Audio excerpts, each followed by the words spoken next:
Boa noite. Irmãos, nós estamos trabalhando no livro de Atos, onde nos apresenta o avanço da igreja no mundo. Capítulo 1 de Atos, nós observamos informações introdutórias significativas para a igreja. Capítulo 2, nós observamos o cumprimento da promessa do Pai e do Filho, do derramamento do Espírito Santo. E ali, os discípulos, que inicialmente eram cerca de 120, cheios do Espírito Santo, passaram a falar em outras línguas, de modo que as pessoas que as ouviam, entendiam. E naquela ocasião, cerca de 3.000 pessoas foram agregados à igreja. O versículo-chave deste livro, entendo, é 1 e 8, como muitos estudiosos entendem. Eu concordo. Mas recebereis poder ao descer sobre vós o Espírito Santo, e sereis minhas testemunhas, tanto em Jerusalém, como em toda a Judéia e Samaria, e até os confins da terra. Os capítulos de 1 até 7, alguns botam até 8:1 ou 8:3. A igreja está atuando em Jerusalém.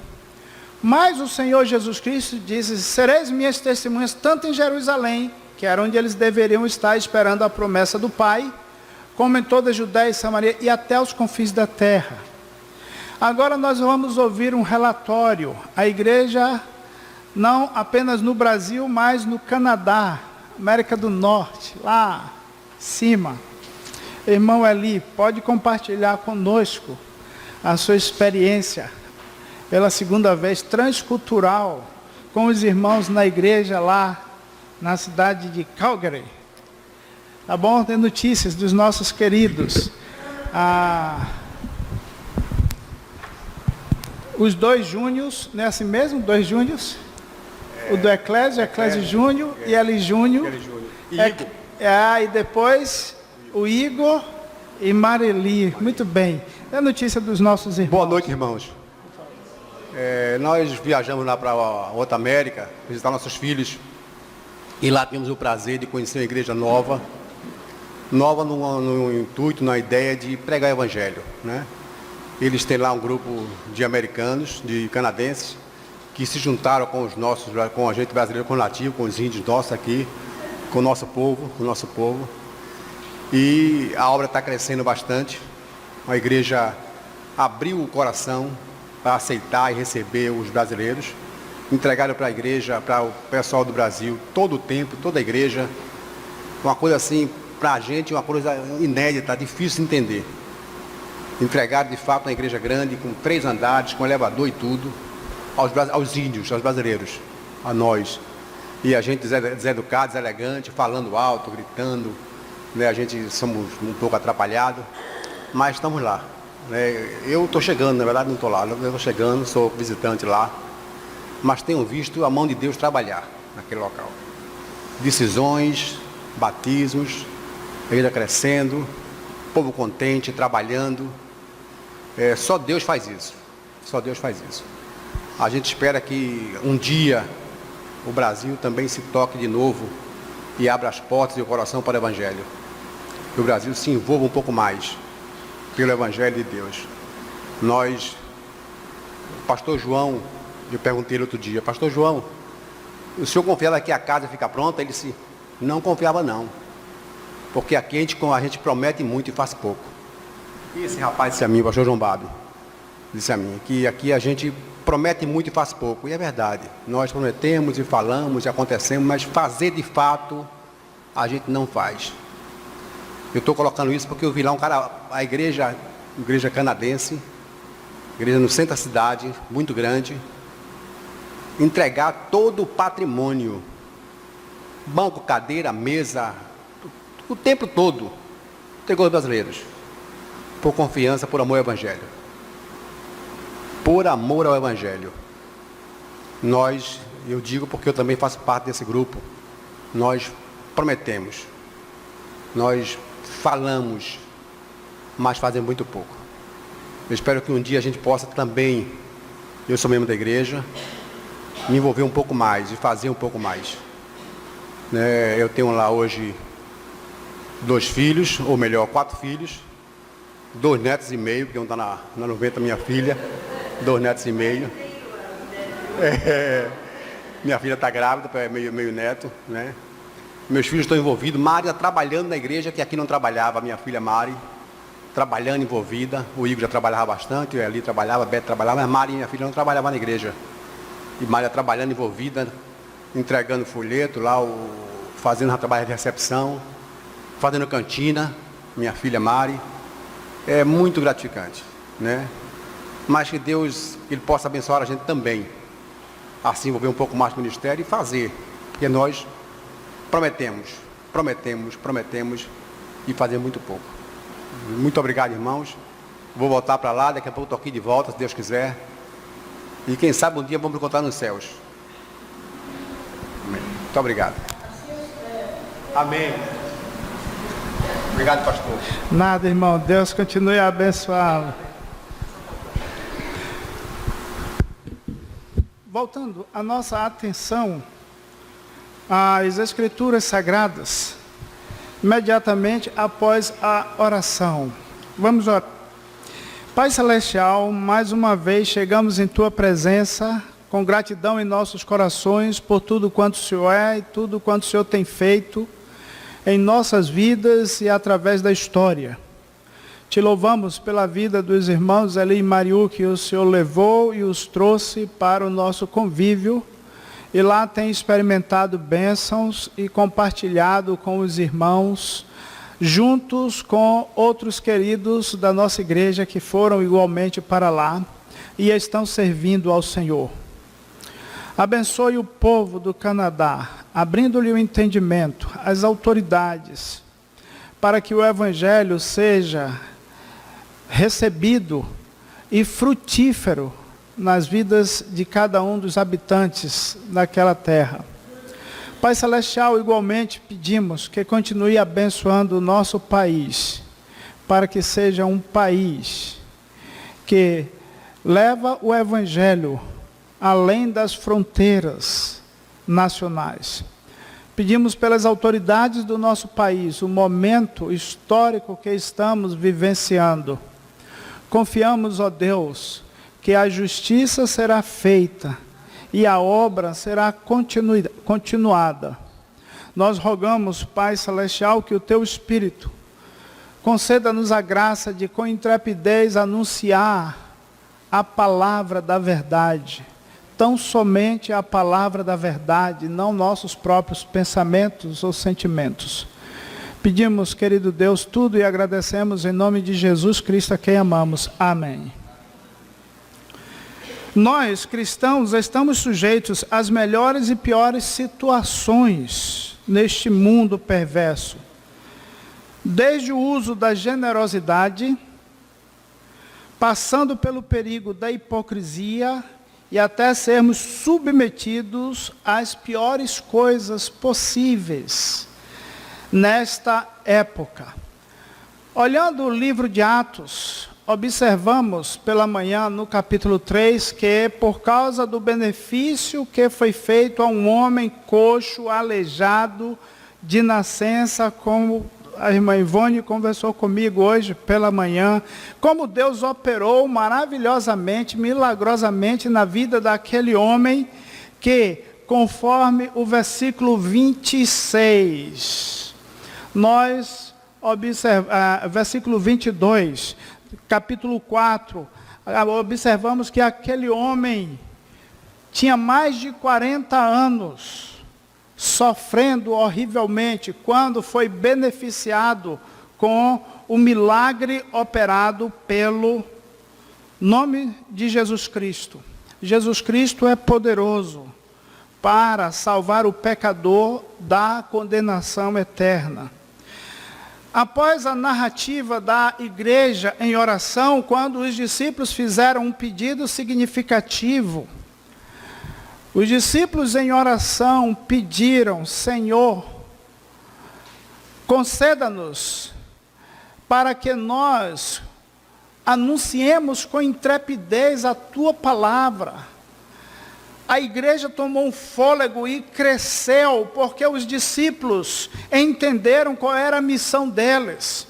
E essa missão de anunciar o Cristo, mencionei 2 aspectos do anunciar: o aspecto da vida, o estilo de vida, e o aspecto das palavras, comunicar com as palavras.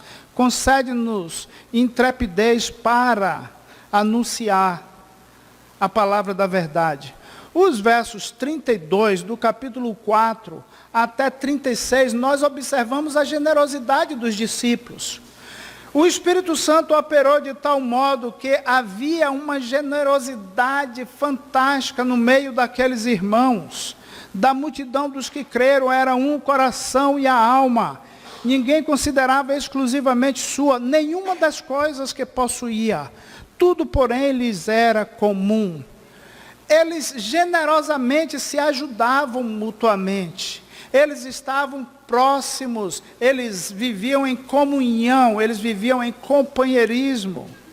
A igreja estava unida no propósito de proclamar o Evangelho com as atitudes e com as palavras.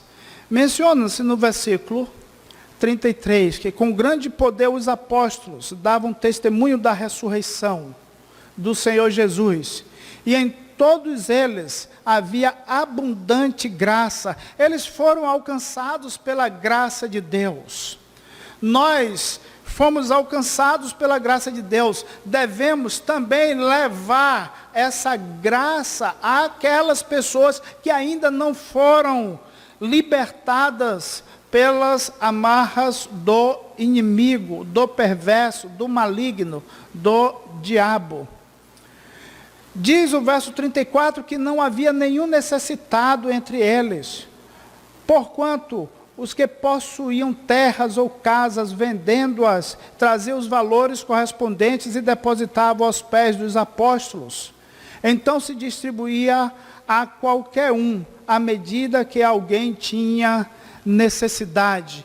E aí Lucas registra o bom exemplo de José, que é chamado de Barnabé no seu sobrenome, que tem a significação de filho da exortação ou da consolação.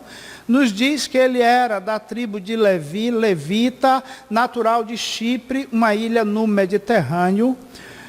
Como tivesse um campo, vendendo-o, trouxe o preço e o depositou aos pés dos apóstolos. A generosidade daqueles queridos, a visão que eles tinham para se ajudarem mutuamente, era algo que não tenho dúvidas, que foi uma impressão do Espírito Santo no coração de todos aqueles que conheceram de fato Jesus como Senhor de suas vidas. Eles eram obrigados a fazer aquilo? Não. Eles não tinham uma ordem, uma obrigatoriedade que eles tinham que trazer pela fé o que eles possuíam para depositar aos pés dos apóstolos. Não foi ensinado isto por Jesus, nem muito menos foi ensinado pelos apóstolos. Se você, por exemplo, for para 2 aos Coríntios, capítulo 9, versículo 7, você encontrará o apóstolo Paulo orientando justamente como se deve fazer. Cada um contribua segundo tiver proposto no coração, não por tristeza nem por necessidade, porque Deus ama a quem dá com alegria. A impressão do Espírito Santo no coração do pecador, lavado pelo sangue de Jesus, é justamente contribuir generosamente com alegria, e não pela imposição ou manipulação dos homens. Aquela situação foi mal interpretada por um casal. E eu coloco aqui como todos nós corremos este risco também. Nós corremos o risco do que é chamado de hipocrisia. E a palavra hipocrisia é viver aquilo que de fato a pessoa não é. Ou seja, é representar algo que não é. Essa palavra hipocrisia é uma palavra chamada de transliterada. Hipócrites é ator ou atriz. Um ator ou uma atriz representa algo que na vida real ele ou ela não é. Aquele casal, Ananias e Safira, entendendo errado aquela situação, bola um plano mau, um plano que não deveria, não tinha a necessidade daquela situação. Eu não tenho dúvidas que, como Wiersbe menciona a serpente, nesse tópico aqui, ele, no seu comentário, cuidado com a serpente. Eu não tenho dúvidas aqui que Satanás se aproveitou da fragilidade daquele casal para dar lugar a ele, vivendo um momento singular de hipocrisia, e não demorou muito para serem desmascarados e disciplinados pelo Senhor.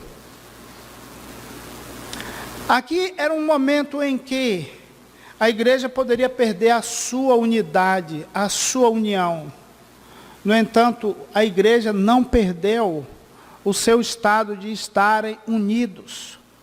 Eles foram ensinados corretamente pelo Senhor. Certo homem chamado Ananias, com sua esposa Safira, vendeu uma propriedade, mas em acordo com sua mulher reteve parte do preço e, levando o restante, depositou aos pés dos apóstolos. Então disse Pedro: Ananias, aqui Pedro, pelo poder do Espírito Santo, discerne o que Ananias estava fazendo. Ananias, por que encheu quem? Satanás, teu coração, para que mentisses a quem? Ao Espírito Santo. Eu estou dando esta ênfase porque é muito importante a gente compreender quem é o Espírito Santo, pois aqui está um argumento sólido para apresentar que o Espírito Santo é de fato Deus. Tive recentemente, junto com a irmã Lena, uma experiência que eu achei muito interessante, porque estávamos com uma pessoa que, diga-se de passagem, eu pude detectar, uma pessoa sincera, uma pessoa que quer realmente fazer a vontade de Deus, mas ainda está carecendo da luz do Evangelho, ligada aos testemunhas chamados de testemunho de Jeová. E eles acreditam que o Espírito Santo é tão somente uma força ativa. Depois de mostrar alguns argumentos, eu pedi para ler na tradução dela, Novo Mundo, e ela lendo, chegou aqui a este ponto, dizendo assim: Ananias, por que encheu Satanás o teu coração para que mentisses a quem? Ao Espírito Santo. Pedro diz, para que mentisses ao Espírito Santo. Por que, Ananias, deste lugar? Reservando parte do valor do campo, você não precisava fazer isto, Ananias.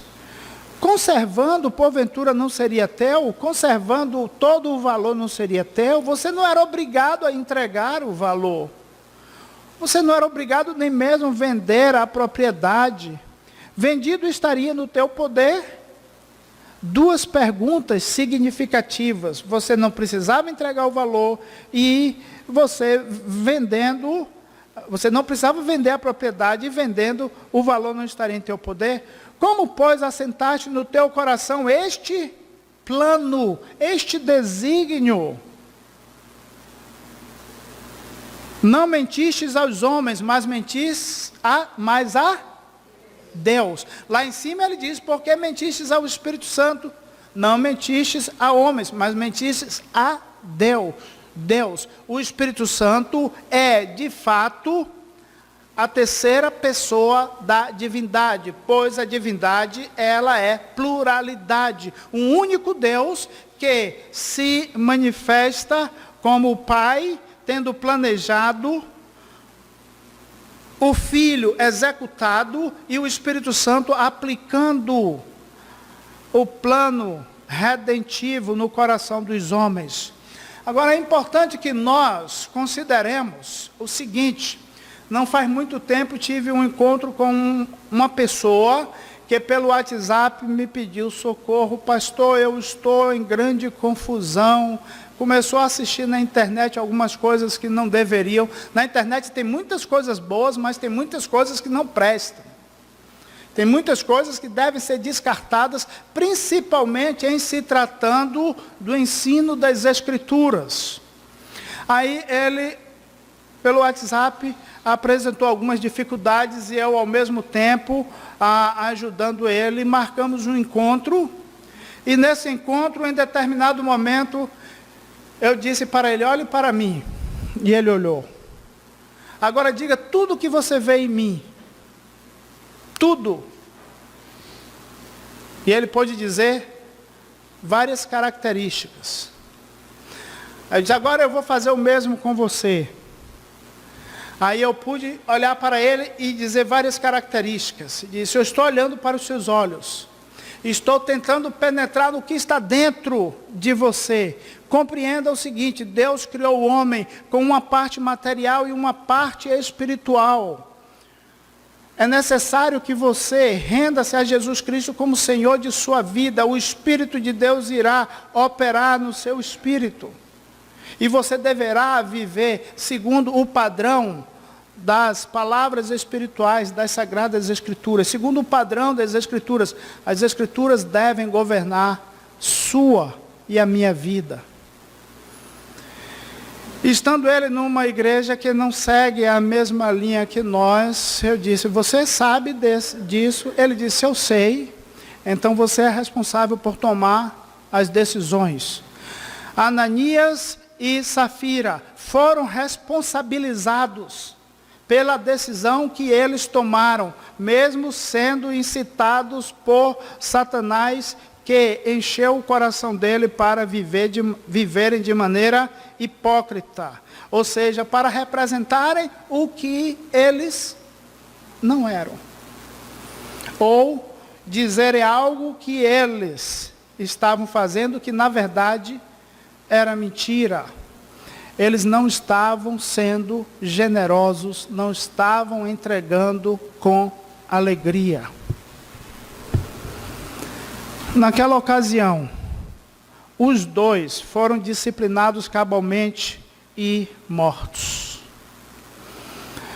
Após este episódio, nós encontramos os milagres. O texto que foi lido, versos 12 a 16, nos apresenta o que os apóstolos fizeram.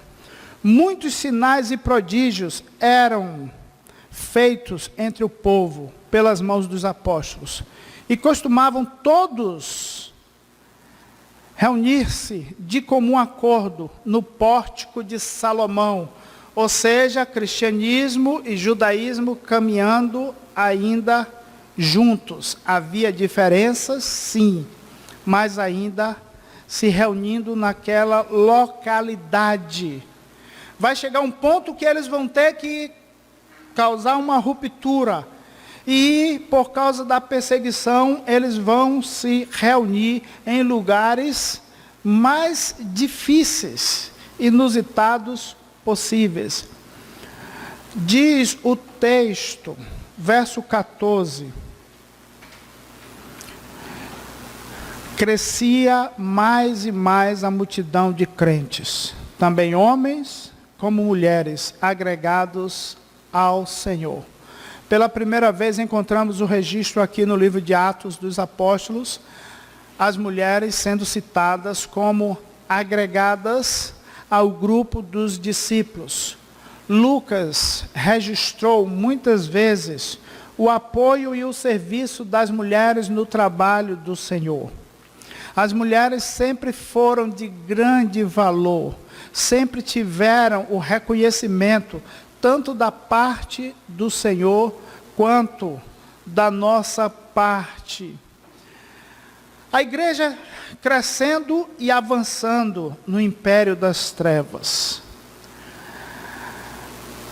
Afluía também muita gente das cidades vizinhas a Jerusalém. Por quê? Porque muitos milagres estavam sendo realizados pelas mãos dos servos do Senhor, dos apóstolos. Era de tal forma, verso 15 diz, a ponto de levarem os enfermos até pelas ruas e os colocarem sobre leitos e macas, para que, ao passar Pedro, ao menos a sua sombra se projetasse em alguns deles. E o Senhor operou tantas maravilhas naquela ocasião.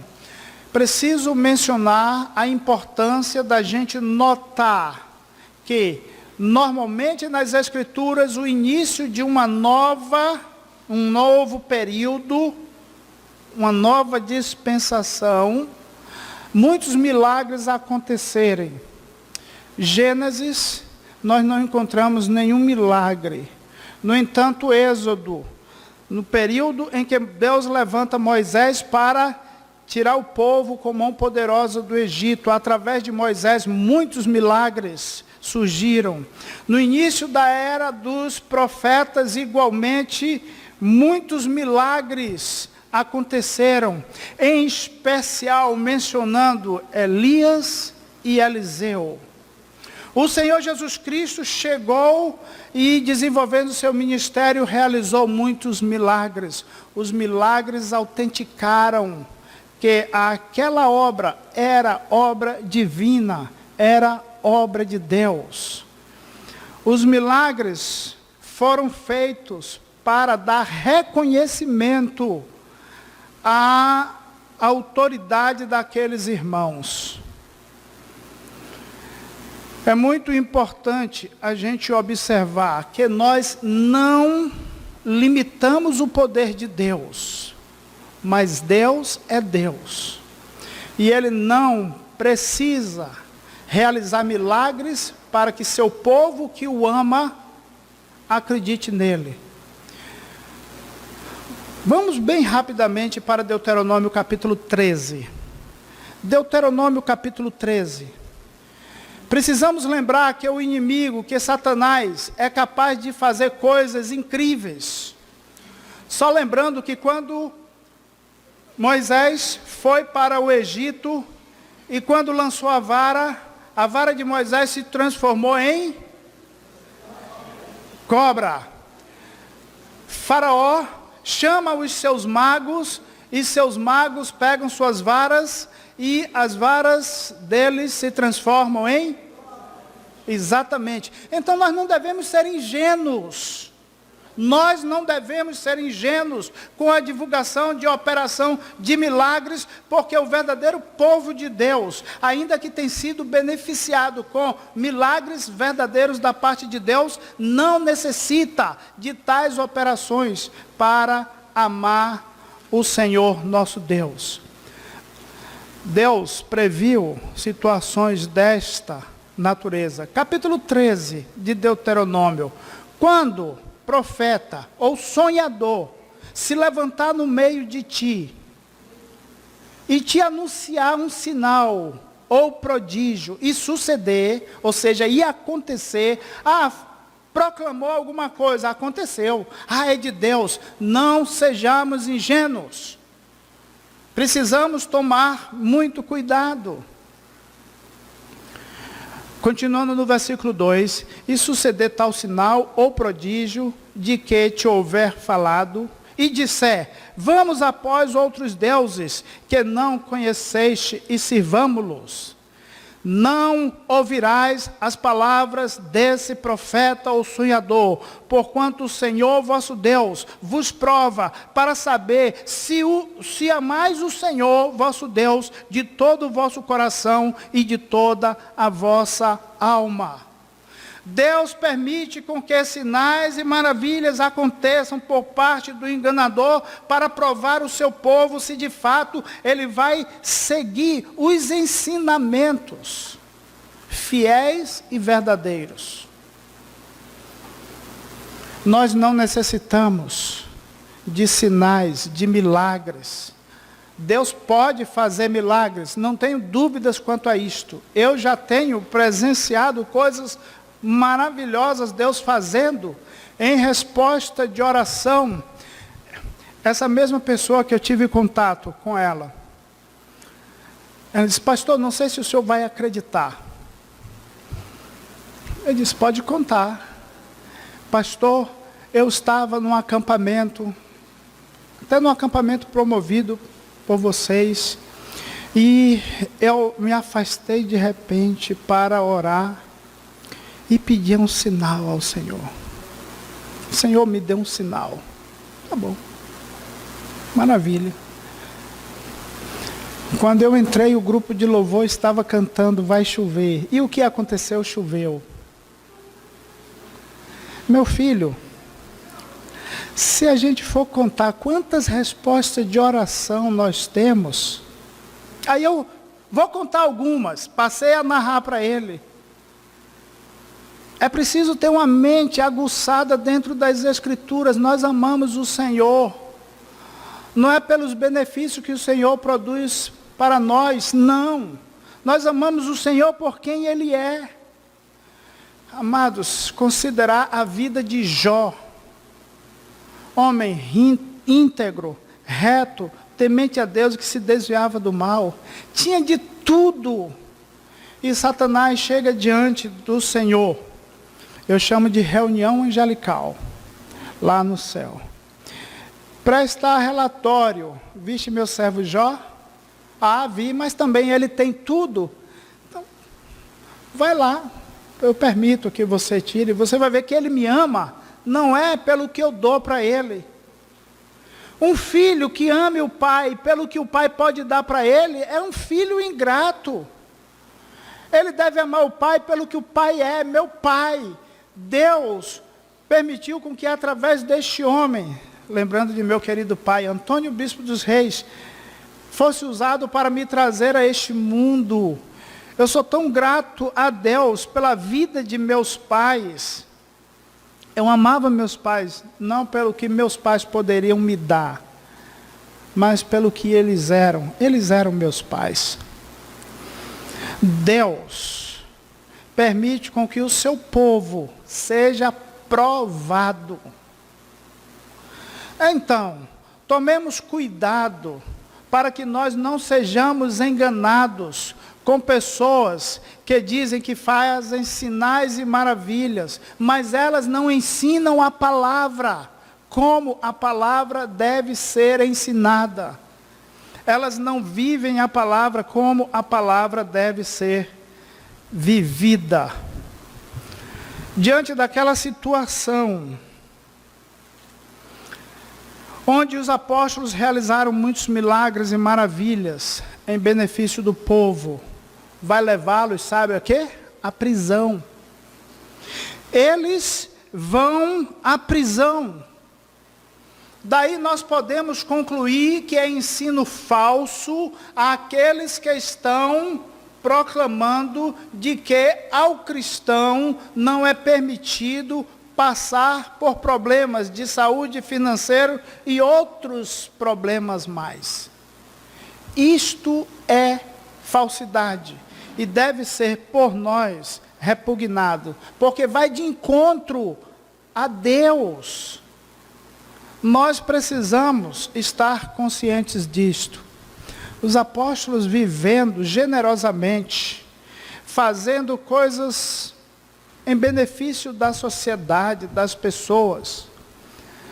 O próximo bloco vai retratar esta situação, verso 17, levantando-se, porém, o sumo sacerdote, o líder religioso, e todos os que estavam com ele, isto é, a seita dos saduceus,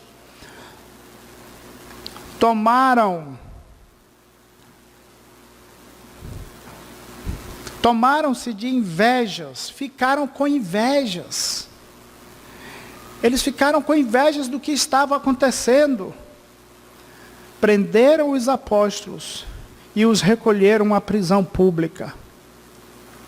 Mas de noite um anjo do Senhor abriu as portas do cárcere e, conduzindo-os para fora, lhes disse: Ide e, apresentando-vos no templo, dizei ao povo todas as palavras desta vida. O anjo opera milagrosamente, abre as cadeias, as grades, saiam e vão para onde? Para o templo. Para fazer o quê?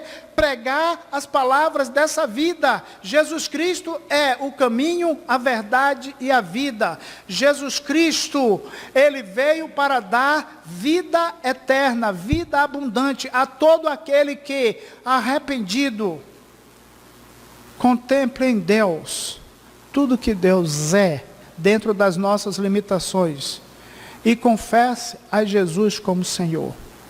A Bíblia diz, se com a tua boca confessares a Jesus como Senhor, e em teu coração creres que Deus o ressuscitou dentre os mortos, serás salvos. É uma questão de obediência. Nós precisamos nos curvar diante das Escrituras, para aprender delas e obedecê-las. A obediência daqueles discípulos vai custar para eles momentos resolutos de raiva por parte dos líderes, de modo muito interessante. Tendo ouvido isto, logo ao romper do dia entraram no templo e faziam o quê? Ensinavam. Chegando, porém, o sumo sacerdote e os que com ele estavam, convocaram o sinédrio e todo o senado dos filhos de Israel, e mandaram buscá-los no cárcere. Mas os guardas, indo, não os acharam no cárcere, e tendo voltado, relataram, dizendo, achamos o cárcere fechado com toda a segurança, e as sentinelas nos seus postos, junto às portas, mas abrindo-as, a ninguém encontramos dentro. Quando o capitão do templo e os principais sacerdotes ouviram estas informações, ficaram perplexos a respeito deles e do que viria a ser isto. Nesse ínterim, alguém chegou e lhes comunicou, eis que os homens que recolhestes no cárcere estão onde? No templo. Fazendo o quê? Ensinando o povo. O anjo havia soltado eles para quê? Para eles irem ao templo, para fazer o quê? Para ensinar. Daqui concluímos que eles obedeceram. Ao cristão não cabe a desobediência, a rebeldia. Ao cristão cabe obedecer.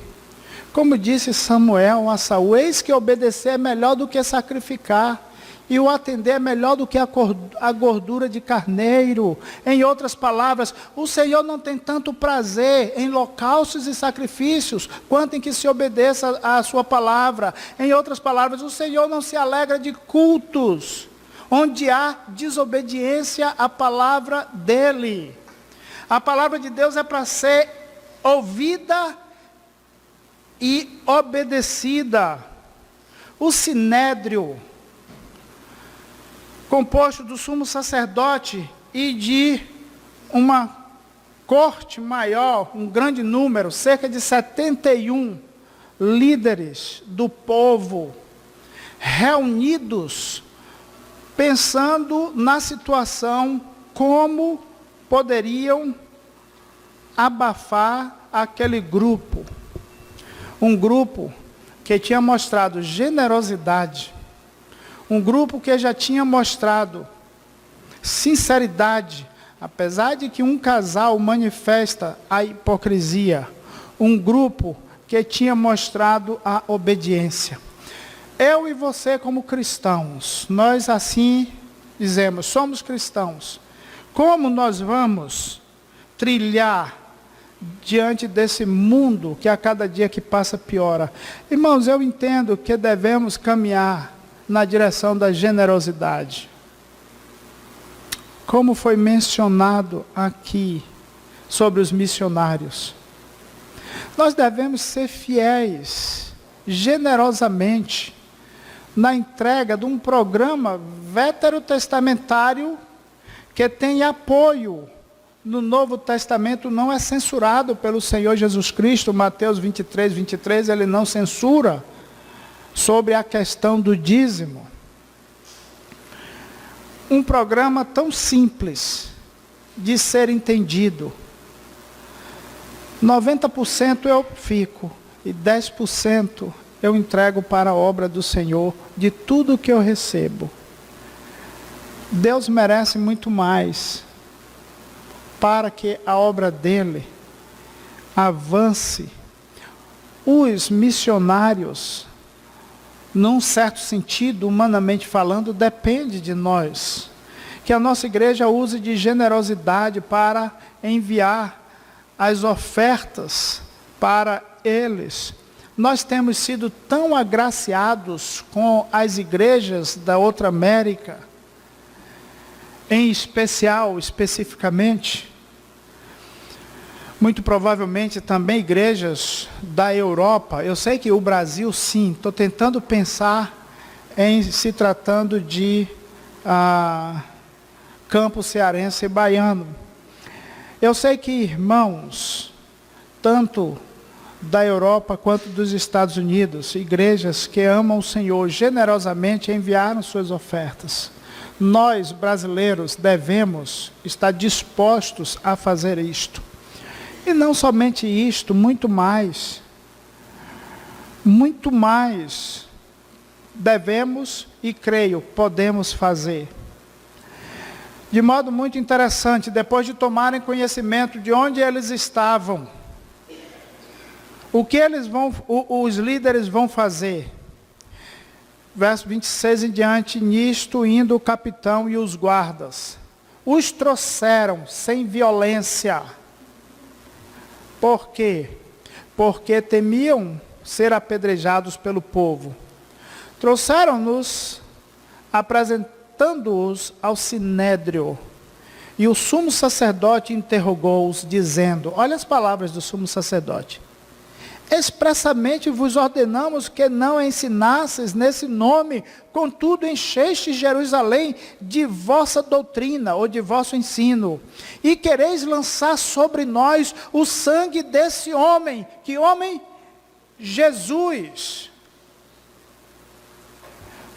Então Pedro e os demais apóstolos afirmaram, antes importa obedecer a Deus do que aos homens. O que é mais importante, irmãos? Obedecer a Deus ou aos homens? Obedecer a Deus. Mas sincero e honestamente, muitas vezes nós obedecemos a nós mesmos que somos homens. Quantas e quantas vezes eu quero obedecer a mim mesmo? Eu sei que eu devo obedecer a Deus e não ao homem, a Dio. Por que a obra de Deus não avança tanto? Se nós quisermos uma explicação humana, porque nós, homens, não temos feito o trabalho de Deus como nós deveríamos fazer todos os dias. Resposta humana, mas eu tenho um consolo na soberania de Deus.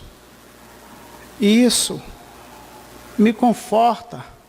Porque o Espírito de Deus não está operando no meio do povo dele, para que o povo dele seja um povo desprendido. Por que estamos vendo tanta apatia, tanto desânimo?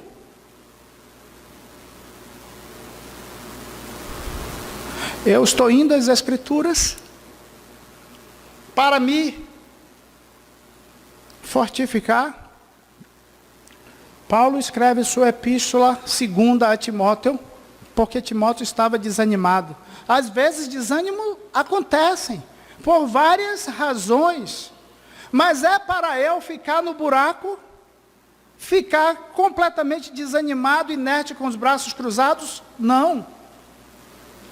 Procura apresentar-te a Deus aprovado como obreiro que não tem de que se envergonhar e que maneja bem a palavra da verdade. Um obreiro aprovado é aquele que realiza o trabalho de Deus. Um obreiro aprovado é aquele que realiza o trabalho de Deus conforme o padrão que Deus estabeleceu.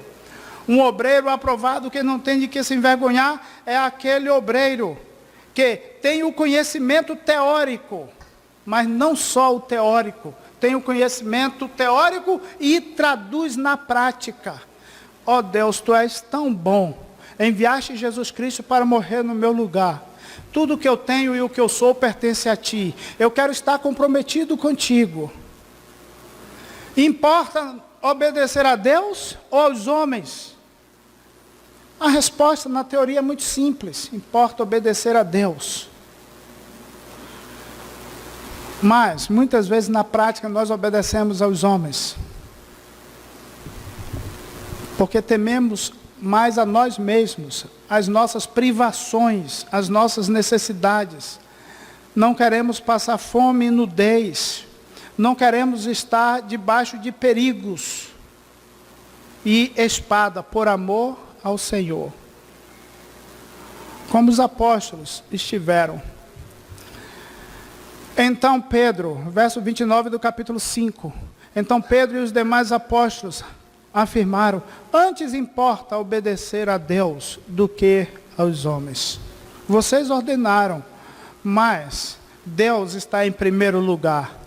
O Deus de nossos pais ressuscitou Jesus, a quem vós matastes, pendurando-o no madeiro.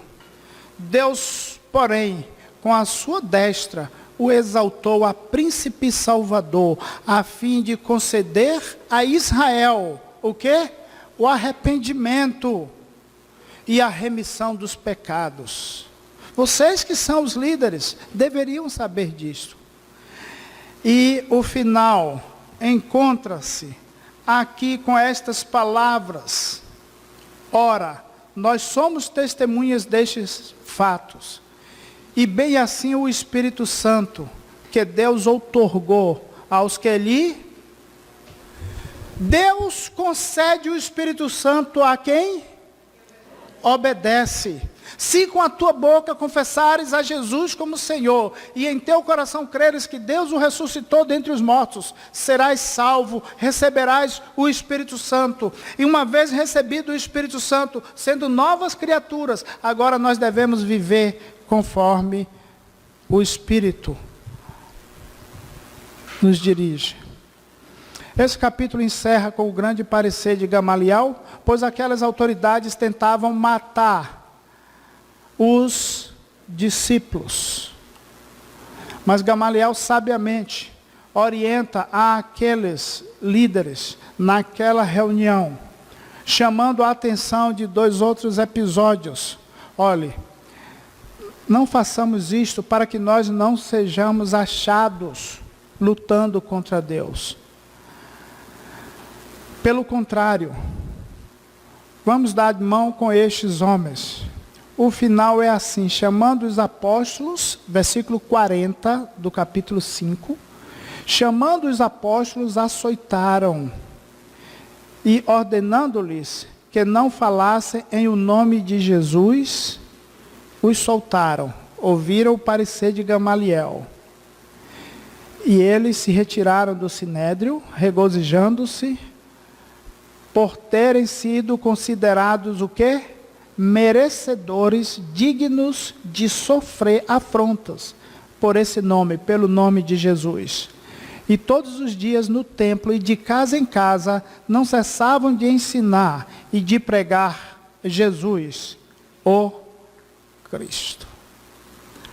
Nós, cristãos, estamos sujeitos às melhores e às piores situações neste mundo perverso. Desde o exercício da generosidade, passando pelo perigo da hipocrisia, até sermos submetidos às piores coisas. Porém, sabemos que os sofrimentos do tempo presente não se comparam com a glória que há de ser revelada. Amém? Vamos ficar em pé e vamos orar mais uma vez ao Senhor. Enquanto nós oramos, eu posso perguntar: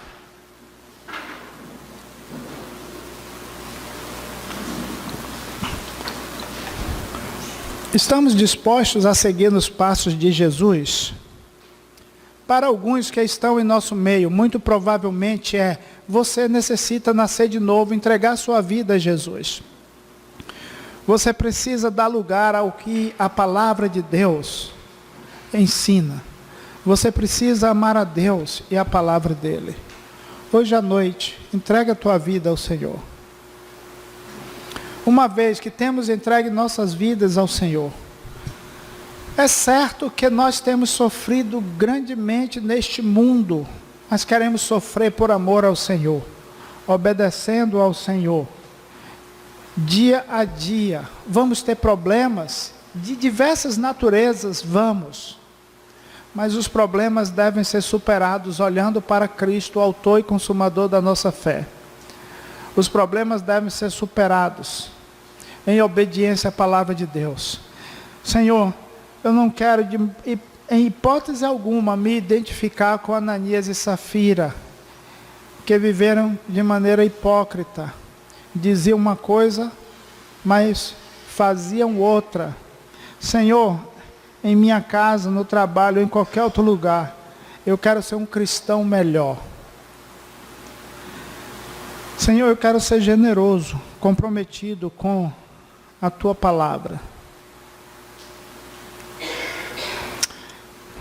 Mais uma vez, Pai, em Tua presença, chegamos com gratidão em nossos corações.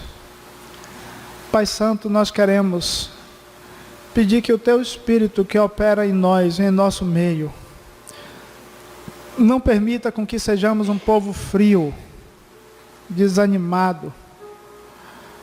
Promova em nossos corações a resolução de ir às Escrituras para nos alimentar dela, pois sabemos que ela acende ou reacende a brasa que está quase que apagada.